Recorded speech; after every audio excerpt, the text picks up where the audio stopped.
AB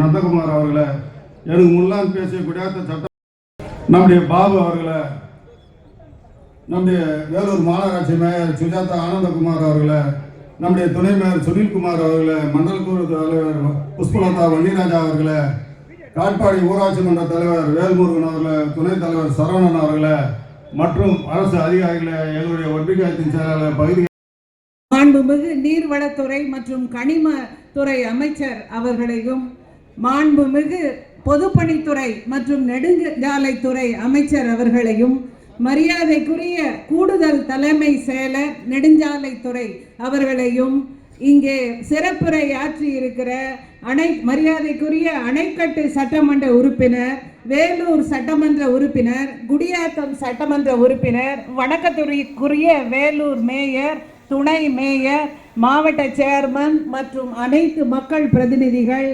SCCE நெடுஞ்சாலைத்துறை மற்றும் நெடுஞ்சாலைத்துறை சார்ந்த அத்துணை அலுவலர்கள் மற்றும் இங்கே பெருந்திரளாக கூடியிருக்கிற பொதுமக்கள் அனைவருக்கும் மாவட்ட நிர்வாகத்தின் சார்பில் முதற்கண் வணக்கத்தை தெரிவித்துக் கொள்கிறோம்.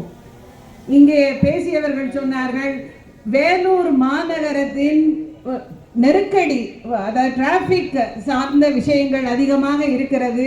இந்த பாலத்தை அமைத்தால், இந்த காங்கேயநல்லூர் முதல் சத்துவாச்சாரியான இந்த பாலாற்றின் குறுக்கே இந்த பாலத்தை அமைத்தால் இந்த நெருக்கடியான வேலூர் மாநகரத்துக்கு போக்குவரத்து பிரச்சனை மிக விரைவாக ஒரு நல்ல முடிவுக்கு வரும் என்ற இந்த மக்களின் நீண்ட நாள் கோரிக்கையை ஏற்று இங்கே இந்த 90 கோடி மதிப்பிலான இந்த பாலத்திற்குரிய பணியை வழங்கிய நம்முடைய தமிழக முதலமைச்சர் அவர்களுக்கு வேலூர் மாவட்ட மக்களின் சார்பில் முதற்கண் நெஞ்சார்ந்த நன்றியை இந்த நேரத்தில் தெரிவித்துக் கொள்கிறோம்.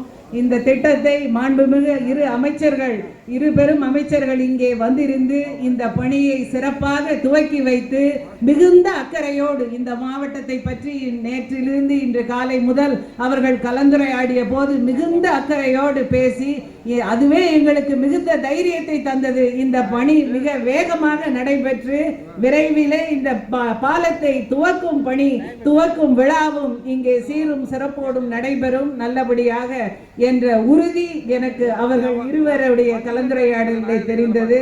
இந்த சிறப்பான விழாவை ஏற்பாடு செய்த நெடுஞ்சாலைத்துறை மற்றும் அத்துணை அரசு ஊழியர்கள், காவல்துறை, பத்திரிகை அனைத்து நண்பர்களுக்கும் மாவட்ட நிர்வாகத்தின் சார்பில் மற்றும் ஒரு முறை நன்றி கூறி அமர்கிறேன். நன்றி. அவர்கள் தலைமை உரையாற்ற உள்ளார்கள். இந்த காங்கேநல்லூர் சத்துவாச்சாரி கிராமங்களுக்கு இடையே பாலாற்றின் குறுக்கே உயர்மட்ட பாலம் அமைக்கும் பணி தொடக்க விழாவிற்கு அடிக்கல் நாட்டி விழா பேருரை ஆற்றுள்ள மாண்புமிகு நீர்வளத்துறை அமைச்சர் அவர்களே, விழா சிறப்புரை ஆற்றுள்ள மாண்புமிகு பொதுப்பணித்துறை மற்றும் நெடுஞ்சாலைத்துறை அமைச்சர் அவர்களுக்கும், மதிப்பிற்குரிய மாவட்ட ஆட்சித்தலைவர் அவர்களுக்கும், மதிப்பிற்குரிய நாடாளுமன்றம் மற்றும் சட்டமன்ற அவர்களுக்கும், மதிப்பிற்குரிய இதர அதிகாரிகளுக்கும் மற்றும் இங்கே வந்திருக்கும் உங்கள் அனைவருக்கும் என்னுடைய வணக்கத்தை தெரிவித்துக் கொள்கிறேன். இது ஒரு நீண்ட நாள் கோரிக்கை. மாண்புமிகு முதலமைச்சர் அவர்கள் 29ஆம் தேதி ஜூன் 29ஆம் தேதி 2022 அன்று வேலூர் மாவட்டத்தில் அரசு நலத்திட்ட விழாவில் பெருரையாற்றுகையில் காங்கேநல்லூர் முதல் சத்துவாச்சாரி வரை பாலாற்றின் குறுக்கே உயர்மட்ட பாலம் அமைக்கப்படும் என்று அறிவித்துள்ளார்கள். அதற்கு பிறகு இதுக்கு தேவையான நிலம் கையகப்படுத்தி அதுக்கு ஒரு 22 கோடி ரூபாய் செலவு பண்ணி இந்த பணிக்காக மட்டுமே ஒரு 90 கோடி ரூபாய் சாங்ஷன் பண்ணிட்டு இன்றைக்கு மாண்புமிகு அமைச்சர் பெருமக்களால் இன்னைக்கு ஒரு அடிக்கல் நாட்டப்பட்டுள்ளது. இது இந்த வேலை முடிப்பதற்கு ஒப்பந்தப்படி 2 வருஷம் ஆகும். இருந்தாலும் நானும் தலைமை பொறியாளர் அவர்கள் பேசும்போதே இது எப்படியும் 1.5 வருஷத்துக்குள்ள 18 மாதத்துக்குள்ளே முடிக்கணும், அதுக்கு என்னென்ன நடவடிக்கை எடுக்கணுமோ அதெல்லாம் நாங்கள் எடுப்போம்னு சொல்லி வரும்போது நாங்கள் பேசிகிட்டு இருந்தோம். இது எப்படியாவது 1.5 வருஷத்துக்குள்ளே முடிக்கிறதுக்கு என்னென்ன நடவடிக்கை எடுக்கணுமோ அதெல்லாம் நாங்கள் எடுப்போம். இந்த பாலத்தினால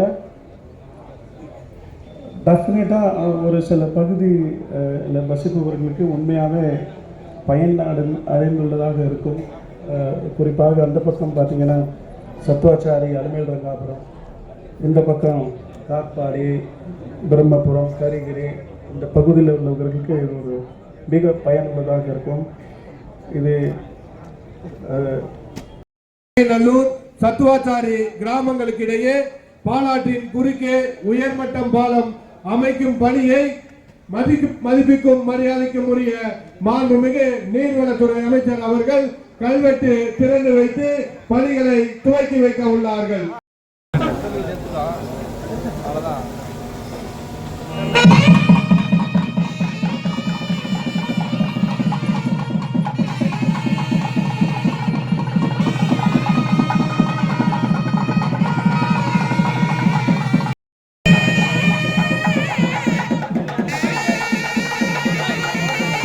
நீர்வளத்துறை அமைச்சர் அவர்கள்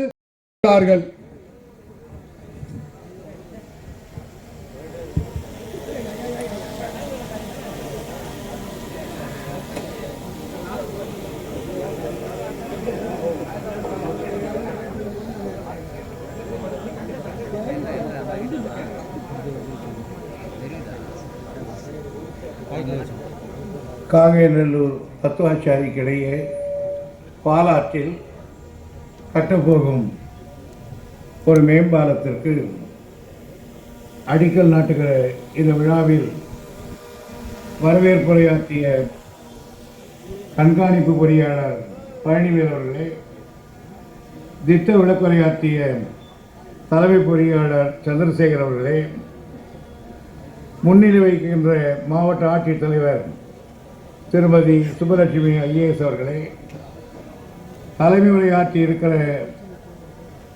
கூடுதல் தலைமைச் செயலாளர் பிரதீப் யாதவ் அவர்களே, இந்த விழாவில் கலந்து கொண்டு இந்த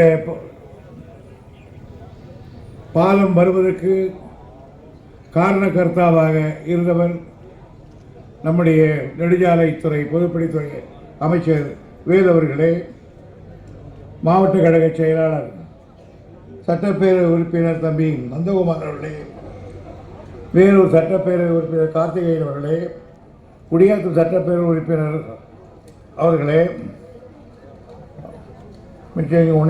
மற்றும் பேசிய அனைவர்களே, உங்கள் அனைவருக்கும் என்னுடைய மனமார்ந்த நன்றி வணக்கத்தை தெரிவித்துக் கொள்கிறேன். நந்தகுமார் அவர்கள் சொன்னார்கள் வரலாற்றை.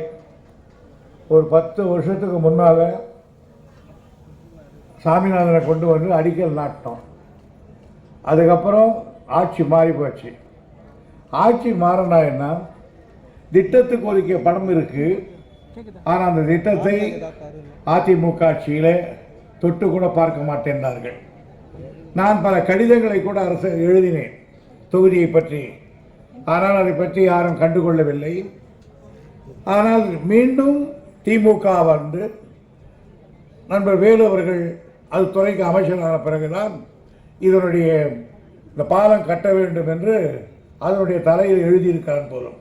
ஆகையினால் இப்பொழுது இன்றைக்கு நீண்ட காலத்துக்கு பிறகு நம்முடைய வேலு அவர்கள் முதலமைச்சருடைய நிதி பெற்று இந்த பாலத்துக்கு ஒப்புதல் அளித்திருக்கார்கள். 96 கோடினாங்க. 100 கோடின்னு சொல்லுங்க, அது என்ன போகிறது 100 கோடி வரும். 100 கோடி எனக்கு தெரியும். இது என்ன பண்ணுவாங்க, எப்போ லிட்டர்னா 96 கோடின்னு போடுவாங்க. அப்புறம் என்ன செய்வாங்கன்னா ரிவைஸ் எஸ்டிமேட் போடுறேன். ஏன்டா போட்டேன்னு கேட்டால் உள்ள பாறை வந்துச்சு, பூகம்பம் வந்துச்சுன்னு சொல்லி அதுக்கு போடுவாங்க. அது ஒரு 25 கோடி போடுவாங்க. ஆக 100 கோடி 125 கோடி ஆகும். இப்போ எனக்கு திட்டத்தில் இருக்குது போட்ட பிளானோட ரிவைஸ் அதிகமாக என்கிட்ட இது என்னடா அக்கிரமமாக இருக்குன்னு கேட்டேன். 50 கோடி கொடுத்தோம்னா 60 கோடி ரிவைஸ் எஸ்டிமேட் கொடுக்குறான். சுண்டக்காய் பாகம் 4 மடங்குன்னா சோகோடி 3/4 மடங்குன்ற மாதிரி. ஆகியனால் இதுக்கு இன்றைக்கு இந்த 60க்கு நான் வர வேண்டும் என்று கேட்டுக்கொண்ட இந்த விழாவுக்கு வேறவர்கள் வந்தார்கள். அவர்களுக்கு முதலிலே இந்த தொகுதியை சார்பில் நன்றி தெரிவித்துக் கொள்கிறேன். இரண்டாவது, அவர் சொன்னார், நான் இருந்தோன்னே நான் தான் பேசுவேன்னாரு. புரோட்டோகால் இதுதான், ஆனால் பொதுச் செயலாளர் சொல்கிறேன் நீ பேசாமல் உட்காருன்னு. அது கொண்டு நான் பண்ண முடியாது. என்ன இருக்கணும், இன்னைக்கு வந்த இடத்துல 2 பண்ணியிருக்காரு. நீண்ட காலமாக இருந்த சர்க்கியூட் ஹவுஸ் அற்புதமான மாளிகையாக கட்டியிருக்கார். அதற்கு ஒரு தேங்க்ஸ், ஒரு பாராட்டை தெரிவித்தேன்.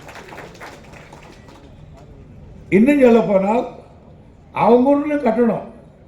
அவங்க ஊரில் கட்டுறதுக்கு முன்னாலேயே இதுதான் தாய் நாடு நமக்கு திருவண்ணாமலைக்கு ஒரு காலத்தில் ஒன்றாக இருந்தவர்கள் என்று எண்ணி அதற்கு கட்டியிருக்கிறார். உள்ளபடியே நான் பார்த்து பிரமித்து போனேன். நான் ஆகினால் அதுக்காக ஒரு பாராட்டை அவருக்கு நான் தெரிவித்துக் கொள்ள கடமைப்பட்டிருக்கிறேன். இந்த எந்த பணியானாலும் வேறவர்களிடத்திலே கொடுத்தால் அது செம்மையாக இருக்கும் என்று பொருள். அதிலும் இந்த நெடுஞ்சாலைத்துறை இருக்கிறதே, அது எவ்வளோ கஷ்டமான துறை என்று எனக்கு தெரியும்.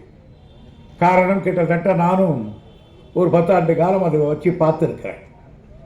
அதே மாதிரி பொதுப்பணித்துறை அவர் 2 வச்சிருக்கிறதோ 2 என்கிட்ட இருந்தது தான். ஆனால் 2ஐயும் எந்த பிரச்சனை இல்லாமல் செய்கிறாரே, அதுதான் அவருடைய தனிப்பட்ட திறமை என்று சொல்லுவேன். இப்பொழுது அல்ல, கலைஞர் இருக்கும்போது மந்திரிகளிலேயே ரொம்ப தலையெழுத்து ரொம்ப மோசமாக எழுதுகிற ஒரு இலாக்கா உண்டுன்னா அதான் ஃபுட்டு, உணவு. உணவு உணவு அமைச்சராக யார் இருக்கிறானோ அவனுக்கு ஆபத்து அதிகம். எந்த நேரத்திலும் வெளியேற்றிடுவாங்க. ஆனால் மட்டும் வீராசாமியே வெளியே போயிருக்காரு அதிலிருந்து. ஆனால் போன முறை எந்த விதமான சின்ன கிறிஸ்கா முஸ்கான் கூட இல்லாமல் அற்புதமாக ஃபுட் மினிஸ்டரை கட்டி காத்தவர் வேலவர்கள். ஆகையினாலே தான் இன்றைக்கு அவர் கொடுக்கிறார். இந்த பில்டிங் கட்டுகிறார். எதை கொடுத்தாலும் உதாரணத்துக்கு ஒன்று சொல்கிறேன். இப்போ கலைஞர் துயில்கிற இடத்தில் ஒரு நினைவு மண்டபம் கட்டுறார். அதை பார்த்தால் நானே கூட அசந்து போயிட்டேன். காரணம், அதை கட்டுகிற நேர்த்தி போய் உட்கார்ந்து செய்கிற வேலை இவைகளெல்லாம் அதில் ஒரு இன்வால்மெண்ட்டோடு செய்யக்கூடியவர்.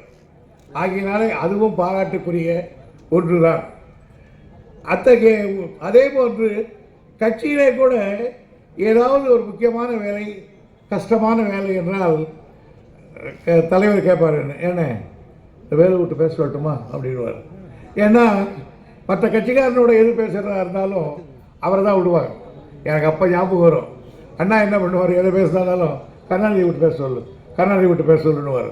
அதை போல மற்றவரிடத்தில் நெருக்கமாக இருந்து காரியங்களை பார்ட்டிக்கு சமாளிக்கக்கூடிய ஆற்றல் படைத்தவர் நண்பர் வேலு என்பதிலே எனக்கு மற்றற்ற மகிழ்ச்சி. இவ்வளவு சக்தி அவருக்கு எப்படி வந்ததுன்னா அது என் கையில் இருக்கிற வேலு. ஆகையினால ஒரு கால் வேலு எங்களுக்கு. ஆகையினால அந்த சக்தியில் பாதி என் சக்தி, என் சக்தியில் பாதி அவர் சக்தி. ஆகையினால் 2 சக்தியும் இருந்தால் நன்றாக ஓடும். ஆகையினால நிறையா நடத்துகிறது. அதுக்காக நான் பாராட்டை அவருக்கு தெரிவிச்சுக்கிறேன். நம்முடைய கலெக்டர் வந்தாங்க. இப்போ மந்திரிகளுக்கெல்லாம் எப்பவுமே எப்படி போட்டி இருக்குன்னா, யாராவது ஒரு அதிகாரி என்ன, யார் நல்ல அதிகாரியாக பார்த்து அவனை நம்ம தொகுதிக்கு போட்டுக்குவோம், யார் நல்ல கலெக்டராக இருக்கிறானோ அவனை நம்ம கலெக்டராக போட்டுக்குவோம். அதில் வேலு மகாகடிகர் ஒரு நல்ல கலெக்டர். அவர் ராணிப்பேட்டில் இருந்தார். அவரை தூக்கி திருப்பத்தூர் காய்ச்சிட்டாங்க, பெஸ்ட்டு கலெக்டர். நான் போய் கேட்டுக்கிட்டே இருக்கேன், அது கூட திருவண்ணாமலை சொல்லிவிட்டார். இவர் கொஞ்சம் ஏமாறக்கூடாது போயிட்டார். உடனே நம்முடைய அம்மையார் அவர் வேற ஒரு கொண்டு வந்து கொடுத்தாங்க. லிஸ்ட்டை பார்த்தேன், எனக்கு பிடிச்சமாக இருந்தது. ஆகையினால் நம்ம ஊருக்கு வந்திருக்காங்க. அவருக்கு என் பாராட்டு. நல்ல கலெக்டராக இருப்பாங்கன்றதுக்கு ஒரே ஒரு உதாரணம், நந்தகுமார் ஊரில் இல்லாவிட்டால் கூட அந்த அம்மா வந்த உடனே என்னம்மா எங்கேயாவது போய் பார்த்தீங்களான்னு கேட்டேன். பீச்சமந்திக்கு போனேன்னா, பீச்சமந்திரம் தான் கிரானிக் சப்ஜெக்டு. அது எப்படி இருக்குன்னு கேட்டேன். எல்லாம் இப்போ 20-25 பஞ்சாயத்து இருக்குது. பாவம் போய் வரத்துக்கு தான் வசதி இல்லை, இன்னும் கொஞ்சம் வேலை இருக்குது அப்படின்னு சொல்லி எப்படியும் பஸ் விடுவேன் என்று தெரிவித்திருக்கிறார்கள். உள்ளபடியே மாவட்ட ஆட்சித்தலைவருக்கு என் பாராட்டை நான் தெரிவித்துக் கொள்ள கடமைப்பட்டதாக இருக்கேன். இந்த கலைஞருக்கு இது மட்டும் இல்லாமல் நம்முடைய தொகுதியை பொறுத்த வரையில் நண்பர் நந்தகுமார் அவர்கள் எல்லாம் சுட்டி காட்டினார்கள். பாலாத்தில் நமக்கு எங்கேயும் டேம் கட்ட முடியாது, ஆகினால செக் டேம் ஒரு செக் டேம் கட்டுறோம். அந்த செக் டேம் கட்டினா ஒரு 4-5 தண்ணி வந்து பாதி வருடம் பூரா நிற்கும். இப்போ நீங்கள் திருவண்ணாமலைக்கு போனீங்கன்னா கலசப்பாக்கத்தை தாண்டி செய்யாத ஒரு செக் டேம் கட்டியிருக்காங்க. தண்ணி பார்த்தா அவ்வளோ தூரத்துக்கு அப்புறம் நின்றுக்கும். அதனால் வாய்ப்பு உண்டு. அப்படி நம்முடைய தொகுதியில் கட்டியிருக்க எல்லா இடங்களுக்கும் ஒரு 5-6 செக் டேம்கள் கட்டியிருக்கோம். ஷேன்பாக்கத்தில் ஒன்று கட்டியிருக்கோம், ஒரு 18-19 கோடி ரூபா. அரும்பருதியில் ஒன்று கட்டுறோம், அது 25 கோடி ரூபா. கழியூர் அது மட்டும் இல்லாமல் பொன்னையால் புகைநல்லூரில் ஒன்று கட்டுறோம், அது 13 கோடி ரூபா. மேல்பாடி பக்கத்தில் கட்டுறோம், அது ஒரு 12 கோடி ரூபா. பொன்னையாத்து குறுக்க ஒன்று கட்டுறோம், அது ஒரு 20 கோடி ரூபா. முத்தரசி குப்பத்தில் ஒரு கட்டுறோம். அப்புறம் வந்து காங்கநல்லூரில் பாலாற்றில் இணைய ஒன்று கட்டுறோம். அரவல்சாத்து பக்கத்தில் ஒரு செக் டேம், அது ஒரு 18 கோடி ரூபா. இவையெல்லாம் நீர் வளத்தை பெருக்கிறதுக்காக, குடித நீரை குறைப்பதற்காக செய்யப்படுறது. அதே போன்று நான் இந்த தேர்தல் முடிஞ்சதுக்கப்புறம் வந்து இந்த 2.5 வருஷத்துக்குள்ளே செய்தவைகளவே, இதுக்கு முன்னால் செய்ததெல்லாம் நான் சொல்லலை. அதே போன்று நான் போகிற தேர்தலில் சொன்னேன், பொன்னையில் ஒருத்தனை பாம்பு கடித்தா அடுக்குமாரிக்கு தூக்கின்னு போனவங்களாம் ஆள் அவுட் ஆகிடுவோம். ஒரு கர்ப்பிணிக்கு இடுபலி எடுத்து பொன்னையிலிருந்து கொண்டு போனாக்கா வழியிலேயே குழந்தை பிறக்கும், இல்லைன்னா ஆள் போயிடும். ஆகையினால நான் எல்லாத்துக்கும் நடுவில் நான் தொகுதியில் ஒரு ஹாஸ்பிட்டலில் இருக்கணும்னு பார்த்தேன். இன்றைக்கி அப்படிப்பட்ட 100-150 பெட்டு உள்ள ஒரு பர்ஃபெக்ட் ஹாஸ்பிட்டலாக நம்ம தொகுதியுடைய மையப்பகுதியாக இருக்கிற சேர்க்காட் கூட்டு ரோட்டில் கட்டிக்கிட்டு இருக்கோம். எல்லா வசதியும் இருக்காங்க. ஆப்ரேஷன்லேருந்து இது ஹைவேஸ் இருக்கிறதுனால அந்த ஆக்சிடென்ட் கேஸை கவனிக்கிறதுக்கு 24 hours எல்லா ஏற்பாடு இருக்குது, கட்டி முடிச்சிருக்காங்க.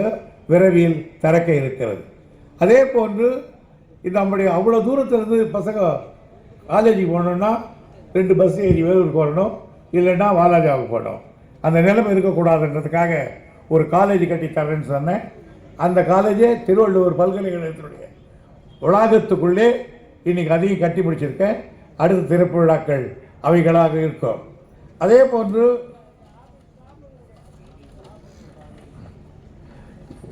ஒரு சிப்காட் தொழிற்சாலை வேண்டும் என்று கேட்டேன். அதை தலைவர் அவர்கள் அனுமதித்திருக்கிறார்கள். இந்த ஆண்டு அது துவக்கப்படும் என்பதையும் உங்களுக்கு நான் தெரிவித்துக் கொள்கிறேன். அதே மாதிரி ஒரு ஐடி பார்க் வேண்டும் என்று கேட்டிருக்கோம். டெல்லுக்கு எதிரில் ஒரு 100 ஏக்கர் இருக்குது, அதில் ஒரு ஐடி பார்க் ஆரம்பிக்க வேண்டும் என்று கேட்டிருக்கிறேன். அதுவும் விரைவில் வரும் என்பதை நான் தெரிவித்துக் கொள்ள கடமைப்பட்டிருக்கிறேன். ஆக இது மட்டும் இல்லாமல் இங்கே எல்லாரும் சொன்னார்கள், வேலவர்களுக்கு ஒரு எங்கள் தொகுதியில் எல்லா பிரிட்ஜும் கட்டியாச்சு. நான் குடியாத்தம் கேவி குப்பம் நம்ம தொகுதியில் இருக்கும்போது வெள்ளைக்காரங்காலத்திலிருந்து கட்டல பள்ளிகொண்டா பாலம் ஐதரபுரத்து கட்டல. ஆனால் நான் வந்த பிறகால தான் பாலம் கட்டணும். குடியாத்தம் ரயில்வே ஸ்டேஷன் மேலே பாலம் கிடையாது வெள்ளைக்காரங்காலத்திலிருந்து, அதை நான் தான் கட்டி கொடுத்தேன். பசுமாத்தூரில் பாலம் கட்டி கொடுத்தேன். அதே போன்று இங்கே திருவள்ளத்தில் பழைய இரும்பு பாலத்துக்கு பக்கத்தில் ஒரு ஹைவேஸ் பாலம், அதை கட்டி கொடுத்தேன். அம்முண்டியில் 2 பாலம் கட்டி கொடுத்தேன். இங்கே பாலத்தில் கார்த்தி சொன்ன மாதிரி பழைய போலூர் சுப்பிரமணியம் பாலத்துக்கு பக்கத்தில் ஒரு பாலம், அதை அடுத்து திரும்பி வர்றதுக்காக இன்னொரு பாலம், அதையும் நான் தான் கட்டி கொடுத்தேன். ஆக இந்த தொகுதியில் இருக்கிற அத்தனை பாலங்களும் என்னால் கட்டப்பட்டவைகள் தான். இவை எல்லாவற்றையும் மேலாக என் தொகுதி மக்களுக்கு குடி தண்ணி பிரச்சனை வரும்போது கூட வேறு சொன்னார். முதலாக நான் 71 தேர்தலில் நின்னப்போ 3 வாக்குறுதிகளை கொடுத்தேன். எனக்கு ஓட்டு போட்டால் ஒன்று பொன்னை ஆற்றுல பாலம் கட்டுறேன்னு சொன்னேன். அது கட்டி கொடுத்து 50 வருஷம் ஆச்சு. இப்போ இடுப்பு ஒடிஞ்சு போச்சு அதுக்கு. பட் இருந்தாலும் அங்கே இப்போது 40 கோடி ரூபாயில் ஒரு மேம்பாலம் கட்டிக்கிட்டு இருக்கோம். அதுவும் வேலு அவர்கள் தந்தது தான். அதே போன்று இங்கே அந்த மற்ற 2-3 பாலங்களை எடுத்து கட்டிக்கிட்டு இருக்கோம்.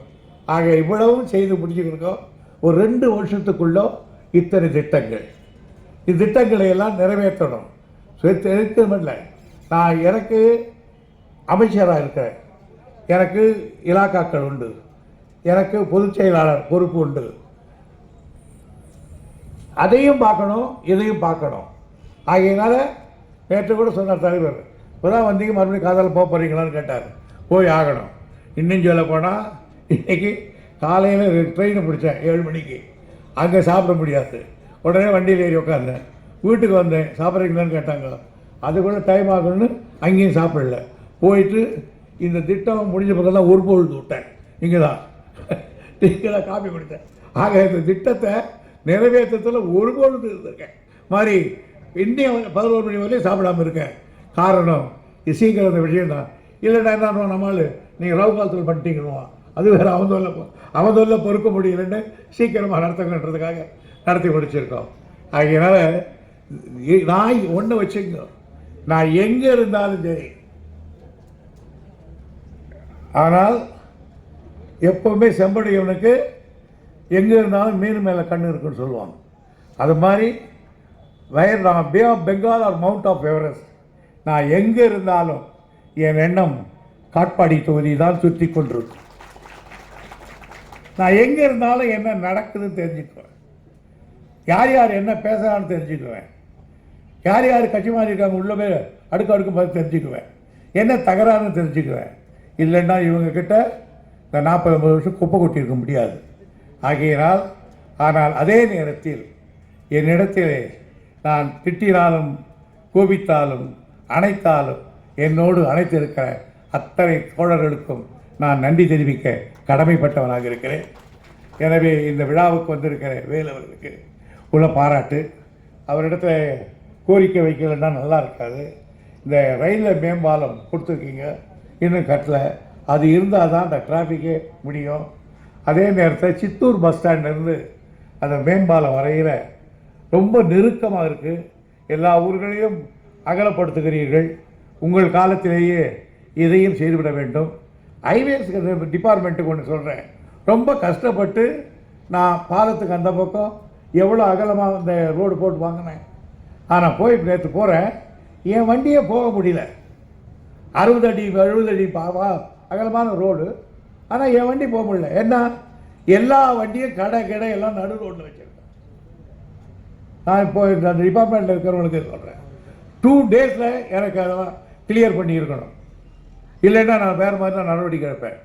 அது செய்கிறோம், செய்த விட்டுக்கு வேலை வேணாமா? அதுக்காக அவ்வளோ பண்ணிவிட்டு ஒரு வண்டி கூட போகலைன்னா என்ன நிலைமை? ஆகையினால் அதை செய்ய வேண்டும் என்று கேட்டுக்கொண்டு விரைவில் அந்த மேம்பால துவக்க விழாவுக்கும் நான் வேலு அவர்களுக்கு இப்பொழுது அட்வான்ஸாக வருகை என்று கூறி வந்ததற்காக அனைவருக்கும் நன்றி தெரிவித்து விடைபெறுகிறேன். நன்றி, வணக்கம். சாலைகள், பாலங்கள், புதிய கட்டடங்கள் என புதிய திட்டங்களை கொண்டு வந்து சிறப்பித்துக் கொண்டிருக்கக்கூடிய நம் மதிப்புக்கும் மரியாதைக்கும் உரிய பொதுப்பணித்துறை அமைச்சர் அவர்கள் சிறப்புரையாற்ற உள்ளார்கள்.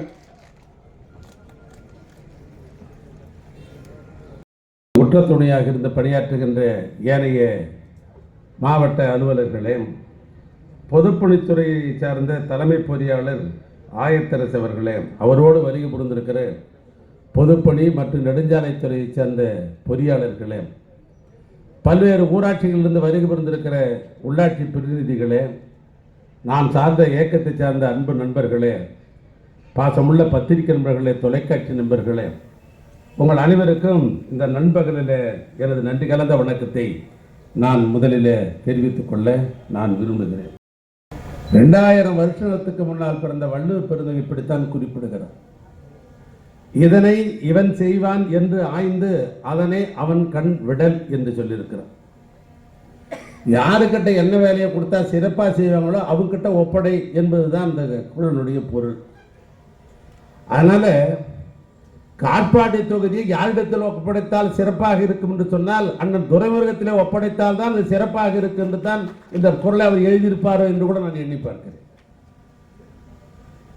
இன்னும் நான் சுருக்கமாக சொல்ல வேண்டும் என்று சொன்னால், தமிழ்நாட்டில் 234 தொகுதி மட்டுமல்ல, இந்தியாவில் இருக்கிற பிற மாநிலத்தின் சேர்த்து சொல்லுகிறேன், ஒரு சட்டமன்ற உறுப்பினர் எப்படி பணியாற்ற வேண்டும், எப்படி இருக்க வேண்டும் என்பதற்கு இலக்கணம் யார் என்று சொன்னால் அண்ணன் துரைமுருகன் தான் அதற்கு இலக்கணம் என்று கூட சொல்ல முடியும். என்ன காரணம் என்று சொன்னால், இங்கே பேசுகிற பொழுது ஒரு சகோதரி குறிப்பிட்டார்கள், எங்க காட்பாடிக்கு அவர் தான் கடவுள் அப்படின்னு. இன்னொரு சகோதரர் வாழ்த்துறையில் நில்லுகிற பொழுது சொன்னார், ரேஷன் கடை திறக்கிறாரு, நாங்கள் நினைச்சா இனிமேல் எங்கள் மந்திரி பிடிச்சி தெருக்கு தெருக்குன்னு நாங்கள் ரேஷன் கடையை திறந்துக்குவோம் என்று சொல்லுகிறார். அது ஒரு நம்பிக்கை, அவர் மீது இருக்கிற நம்பிக்கை. ரேஷன் கடை என்பது மக்களிடத்திலே பிரிக்க முடியாத ஒரு துறை அந்த துறை. ஏன்னா தமிழ்நாட்டில் ஏறத்தாழ 2,25,00,000 குடும்ப அட்டைகள் இருக்கிறது. ஏன்னா வந்திருக்கிற பெரும்பான்மையானவர்களாக நம்ம குடும்ப அட்டை பயன்படுத்துபவர்கள் தான். அது அத்தியாவசியமானது. அதைத்தான் நீங்கள் சொன்னார், நாங்கள் நினைச்சார். அப்போ தான் நான் யோசித்து பார்த்தேன், பழமொழி ஒன்று உண்டு, என்றவன் தன்னவனாக இருந்தால் கடைப்பந்தியில் உட்கார்ந்தான்னா முதல் பந்தியில் உட்கார்ந்தான் என்று ஒரு பழமொழி உண்டு. அவர் இயக்கத்துடைய பொதுச் செயலாளர், கன்னியாகுமரியிலிருந்து ஆரம்பித்து சென்னை வரை இருக்கிற கழகத்தை கட்டி காக்கின்ற ஒரு பொறுப்பில் இருப்பவர். அமைச்சர் என்று எடுத்துக்கொண்டோம் என்று சொன்னால் கன்னியாகுமரியிலிருந்து சென்னை வரை இருக்கிற நீர்வளம் மற்றும் கனிம வளத்துறையை பார்வையிட்டு அந்த நிர்வாகத்தை நடத்தக்கூடியவர். இது அன்னில் அவர் வயதுக்கு ஒத்த பழைய நண்பர்கள் பல பேர் இருக்கிறார்கள். இரவு நேரத்தில் கூட ஓய்வு கொடுக்காமல் அவரிடத்தில் தன்னுடைய கோரிக்கை வைக்கின்ற பல பேர் தமிழ்நாட்டில் இருக்கிறார். அவருக்கு ஏன்னா அந்த அளவுக்கு அறிமுகம். ஆனால் இப்படி பல்வேறு அன்பு தொல்லைகள், அரசினுடைய பணிகள், கழகத்தினுடைய பணிகள், இப்படி பட்டியலிடலாம். இப்படிப்பட்ட பணிகளிலும் இந்த தொகுதியில் இருக்கிற மக்கள் எங்களுடைய காட்பாடிக்கு அவர் கடவுள் போன்றவர், நாங்கள் நினைக்கிறதா கொண்டு வருகிறார் என்று சொன்னால் அதுக்கு எந்த பழமொழி பொருத்தமாக இருக்கும் என்று சொன்னால், இடுறுபவர் தன்னவனாக இருந்தால் கடப்பந்தியில் உட்கார்ந்தான்னா முதல் பந்தியில் உட்கார்ந்தான்னா அவர் கோட்டூர்புரத்தில் இருந்தான்னா அவர் எப்பொழுதும் காட்பாடி தொகுதியை நேசிப்பவர், நாங்கள் நினைக்கிறதெல்லாம் கொடுக்கிறவர் அர்த்தம். அந்த அளவில் அவரிடத்தில் கற்றுக்கொள்ள வேண்டியது எங்களை போன்றவர்கள், நானா இருக்கட்டும், நந்தகுமாரா இருக்கட்டும், கார்த்தியா இருக்கட்டும், அமுலா இருக்கட்டும், எம்எல்ஏ இருக்கட்டும், நாம் அவர்கிட்ட கற்றுக்க வேண்டியது பலது இருக்கிறது. ஒரு தொகுதி எப்படி வைத்துக்கொள்ள வேண்டும், தொகுதி மக்களை எப்படி வைத்துக் கொள்ள வேண்டும், தொகுதி மக்களுடைய தேவைகளை எப்படி பூர்த்தி செய்ய வேண்டும் என்பதை அவரிடத்தில் நாம் அனைவரும் கற்றுக்கொள்ள வேண்டும். நான் பார்க்கிறேன், அவர் இருக்கிற இடம் ரொம்ப உயரமான இடம்.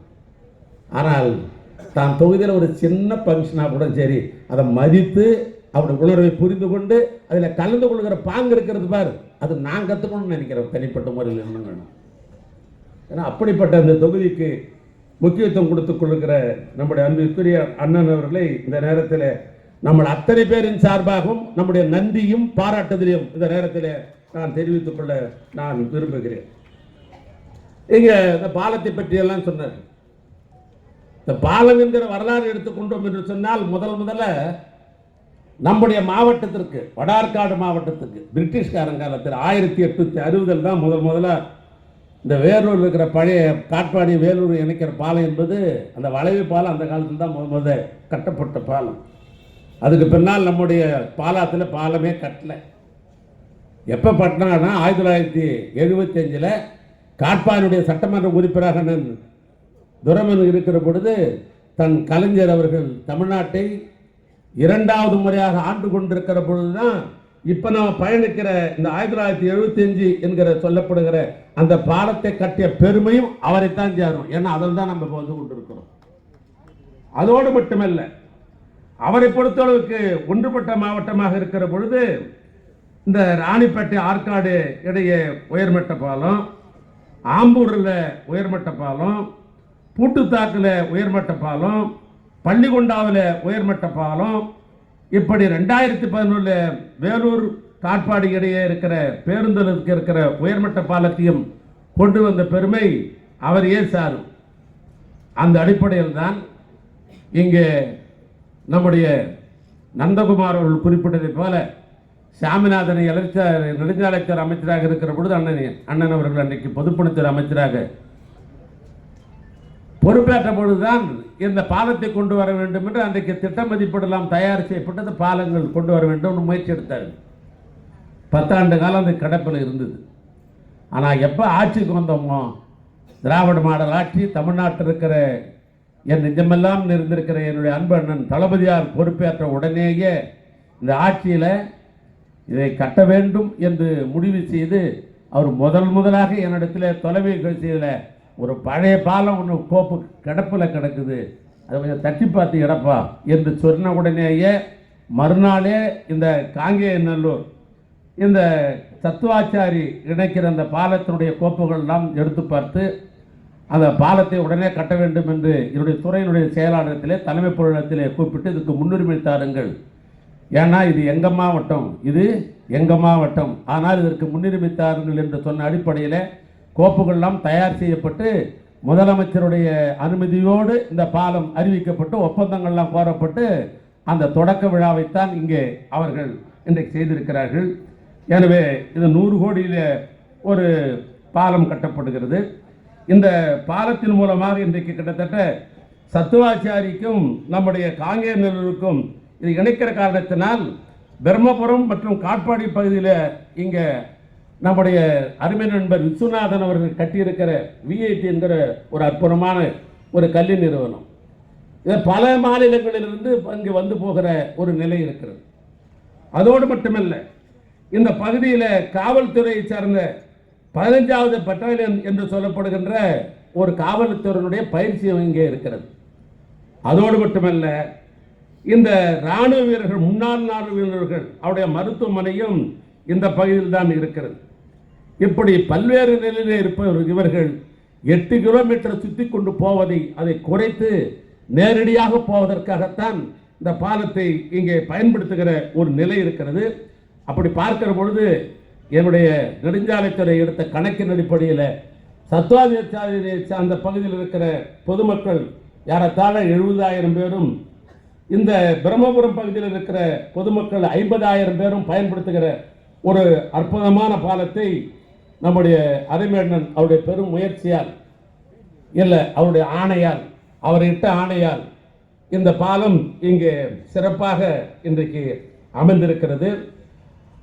எனவே இந்த பாலத்தை எல்லாம் அமைக்க வேண்டும் என்பதில் நம்முடைய தமிழ்நாட்டு முதலமைச்சருக்கு வந்தவுடனேயே எங்கள் துறைக்கு ஒரு ஆணையிட்டார். தமிழ்நாட்டில் தரைப்பாலம் என்று எடுத்துக்கொண்டால் 1281 தரைப்பாலங்கள் இருக்கிறது. அது நாம போட்ட பாலம் இருக்கிறது, பிரிட்டிஷ்காரன் போட்ட பாலம், இப்படி தமிழ்நாட்டில் 1281 தரைப்பாலங்கள் இருக்கிறது. உங்களுக்கே தெரியும், தரைப்பாலம் என்பது தண்ணீர் இல்லாத காரணங்களில் தரைப்பாலம் போகலாம். ஒரு வெள்ளம் வந்துருச்சுன்னு சொன்னால் தரைப்பாலம் போக முடியுமா? நமக்கே ஒரு அனுபவம் இருக்குது. பள்ளி கொண்டாவையும் குடியாத்து ரோட்டையும் இணைக்கிறதுக்கு ஒரு தரைப்பாலம் இருந்தது. அந்த காலத்திலிருந்து குடியாத்தத்துக்கு போனால் அந்த தரைப்பாலம் வழியே தான் போக முடியும். ஆனால் அப்படி மழை காலங்களிலே வெள்ள காலங்களிலே பெருக்கெடுக்கிற பொழுது பாலம் போக முடியாது.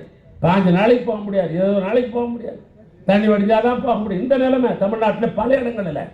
அது தமிழ்நாட்டு முதலமைச்சர் உன்னத காரணத்தினால் முதல்ல அவர் போட்ட ஆணையை இந்த பாலங்கள் எல்லாம் உயர்மட்ட பாலமாக்க வேண்டும் என்று எங்கள் துறைக்கு ஆணையிட்டதுடைய விளைவாக சென்ற 21-22 நிதியாண்டில் 780 பாலங்களுக்கும், சென்ற ஆண்டு 22-23 275 பாலங்களுக்கும் தமிழ்நாட்டு முதலமைச்சர் அவர்கள் பணத்தை ஒதுக்கி இதை கட்ட வேண்டும் என்று ஆணையிட்டார்கள். இன்றைக்கு அந்த பாலங்கள் எல்லாம் கட்டி கொண்டிருக்கிறது. ஏனை எஞ்சிருக்கிற 226 பாலமும் 2026க்குள் தமிழ்நாட்டில் மொத்த தரைப்பாலத்தையும் கட்டுகிற ஆட்சிக்கு பெயர் தான் திராவிட மாடல் ஆட்சி. அதனுடைய தலைவர் தான் தமிழ்நாட்டு முதலமைச்சர். ஆக இந்த அரசு பாலத்தை கட்ட வேண்டும் என்பதிலே, மக்களுக்கு இடையூறு இல்லாமல் பயணிக்க வேண்டும் என்பதிலே எந்த அளவுக்கு கண்ணும் கருத்துமாக இந்த ஆட்சி இருக்கிறது என்பதையும் இந்த நேரத்தில் நான் தெரிவித்துக் கொள்ள நான் விரும்புகிறேன். அதோடு மட்டுமல்ல, இந்த ஆட்சி பொறுப்பேற்றவுடனேயே நம்முடைய அண்ணன் அவருடைய பெரும் முயற்சியில நெடுஞ்சாலைத்துறையின் மூலமாக இந்த 2 ஆண்டு காலத்தில், ஏன்னா இது 3ஆம் நிதிநிலை அறிக்கை, நான் அந்த பணம் எல்லாம் ஒதுக்கப்பட்டு உங்களுக்கு வரல. எனவே இந்த 2 ஆண்டு காலத்திலேயே இந்த எங்களுடைய நெடுஞ்சாலைத்துறையை பொறுத்தளவுக்கு கட்டுமான பிரிவின் மூலமாக 90 கோடி ரூபாயும், கிராம சாலை திட்டத்தின் மூலமாக ஏறத்தாழ 40 கோடியும், தேசிய நெடுஞ்சாலையின் மூலமாக 34 கோடியும், திட்டங்கள் அழகின் மூலமாக 35 கோடி ரூபாய் இந்த துறையின் மூலமாக இந்த மாவட்டத்தில் நாம் இன்றைக்கு செலவு செய்திருக்கிறோம். எனவே இந்த துறையை பொறுத்தளவிற்கு அவர் ஒன்று கோரிக்கைன்னு ஒரு வார்த்தையை பயன்படுத்தினார். அதெல்லாம் கோரிக்கைலாம் வைக்க வேண்டிய அவசியம் இல்லை. அவரை பொறுத்தளவுக்கு ஆணையிட்டாலேயே இந்த துறை அவருக்காக பணியாற்றுவதற்கு நாங்கள் இன்றைக்கும் தயாராக இருக்கிறோம்.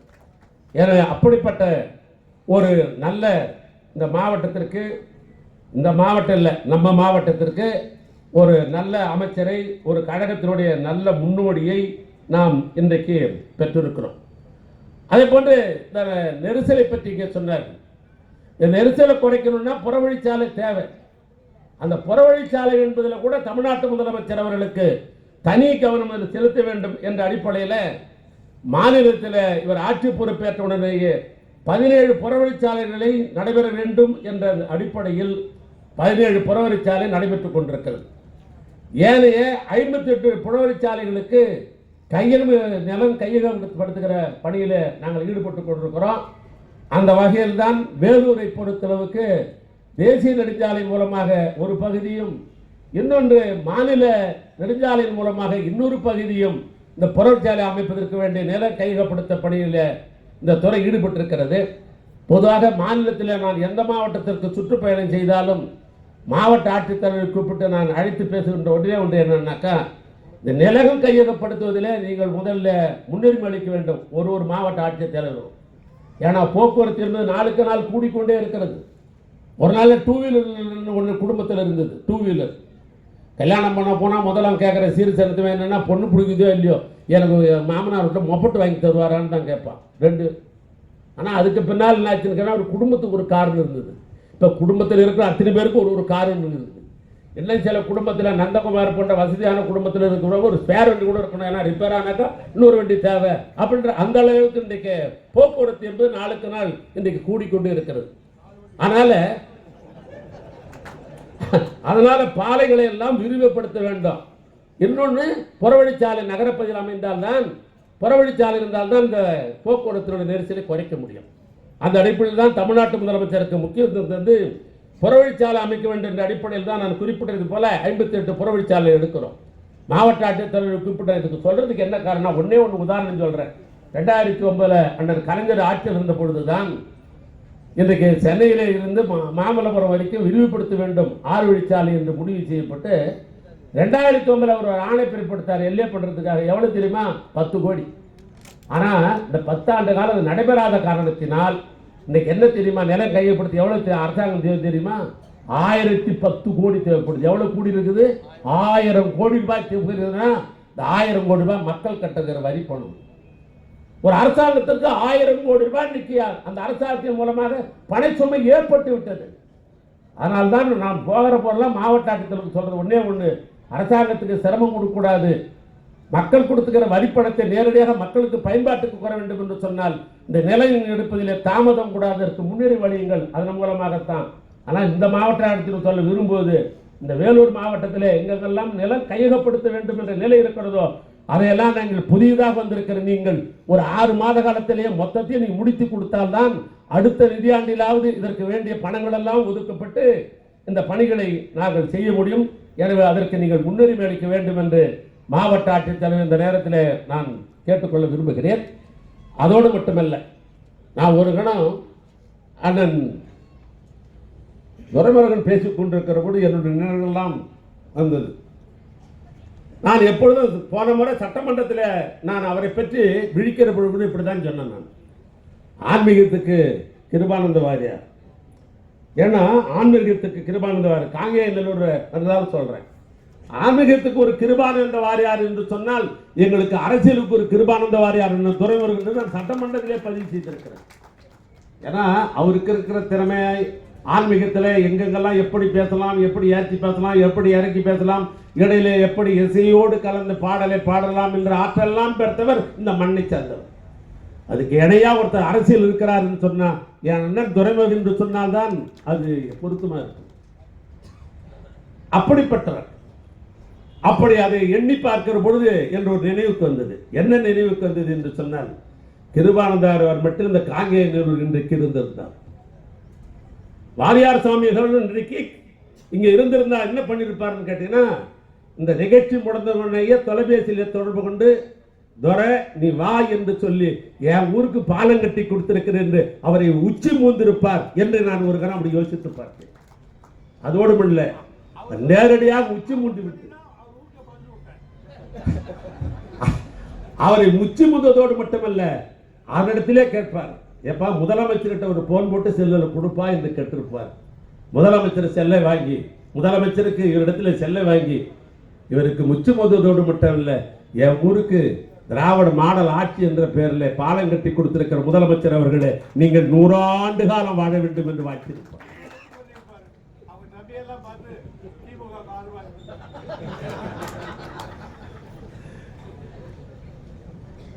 ஏன்னா காங்கேயநல்லூர் இருக்கிற பொழுது அவர்கள் கிருபானந்தாரை பிரித்து பார்க்க முடியவில்லை, காங்கேயநல்லூரையும் அண்ணன் துரைமுருகனை பிரித்து பார்க்க முடியவில்லை. அதனால்தான் நீங்க பேசுகிறவரெல்லாம் தன் பேச்சை ஆரம்பிக்கிற பொழுதே மண்ணின் மைந்தன் மண்ணின் மைந்தன் மண்ணின் மைந்தன் என்று ஆரம்பித்தார்கள். கேள்விக்கு ஒன்றியத்தில் அவர் ஊராட்சி இருந்தாலும் கூட இந்த தொகுதியில் இருக்கிற அத்தனை மண்ணும் அவருக்கு சொந்தம் என்கிற உணர்வு இங்க இருக்கிற அதிகாரிகளுக்கும் இங்க இருக்கிற கழக தோழர்களுக்கும் அன்பு நண்பர்களுக்கும் அந்த உணர்வு இருக்கிற காரணத்தினால்தான் அந்த காங்கேயநல்லூரா இருந்தாலும் எங்க இருந்தாலும் எங்கள் மண்ணின் மைந்தரே என்று இங்க பாராட்டினார்கள். ஏன்னா அதனால் நான் சொல்ல விரும்புகிறேன், அவரே குறிப்பிட்டார், அவர் பேரு முருகன், அப்பா பேரு துரைசாமி, ஆனா அவர் இணைச்சு போட்டுக்கிறார், அவர் பேர் முருகன். முருகன் கையில் எப்பொழுது இருப்பது வேலு, ஆனால் வேலுவும் துரைமுருகனும் என்றைக்கு யாரும் பிரித்து பார்க்க முடியாது. எங்க 2 பேரும் தமிழ்நாட்டு முதலமைச்சர் கையில் இருக்கிறோம், அவரையும் எங்களை பிரித்து பார்க்க முடியாது என்று சொல்லி, ஆக இந்த தொகுதி வளர்ச்சிக்காக இந்த துறையின் சார்பாக அனைத்து முயற்சிகளும் நாம் எடுப்போம் என்று சொல்லி, அவர்கள் என்னென்னலாம் கட்டளை இடுகிறார்களோ அதை செய்து முடிப்போம் என்று சொல்லி என்னுடைய உரையை நான் நிறைவு செய்கிறேன். நன்றி, வணக்கம்.